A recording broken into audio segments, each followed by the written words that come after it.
আল্লাহ রাব্বুল আলামিন কোরআনুল কারীমের মধ্যে বলেন, আল্লাযীনা আমানু واتبعتهم ذريتهم بإيمان ألحقنا بهم ذريتهم وما ألتناهم من عملهم من شيء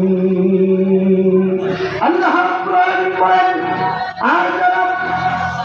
তাদের পিতামাতার নতুন ঈমান এনেছে, পিতামাতার তাকওয়ার পথ অনুসরণ করেছে, কাল কিয়ামতের কঠিন ময়দানে আল্লাহ রাব্বুল আলামিন ওই সমস্ত সন্তানদেরকে তার পিতামাতার সঙ্গে সাক্ষাৎ করে দিবেন। জোরে বলেন সুবহানাল্লাহ। এই জন্য আমার ভাইরা, আমার বাবাজিরা, আপনি যদি আদর্শ একজন পিতা হতে চান, আপনাকে আপনার সন্তানের জন্য আদর্শ একজন মায়ের ব্যবস্থা করা লাগবে। কথা বলেন ঠিক কিনা?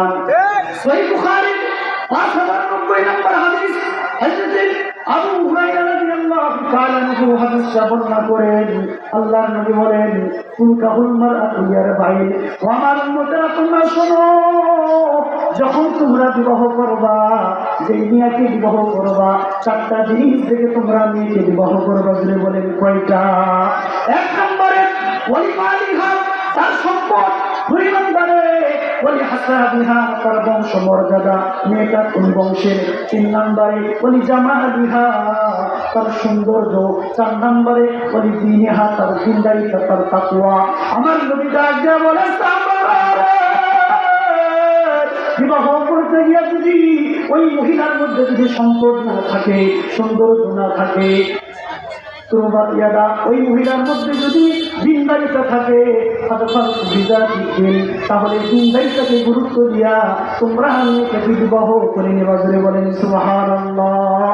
আর যদি তোমরা দিনদারিতাকে গুরুত্ব না দিয়া মহিলার সম্পদ, মহিলার বংশ, মহিলার সৌন্দর্য দেখে যদি তোমরা বিবাহ করো, পরিবারিয়াদা, আল্লাহ নবী বলেন তোমার জীবন ধ্বংস হয়ে যাবে। জোরে বলেন ঠিক কিনা?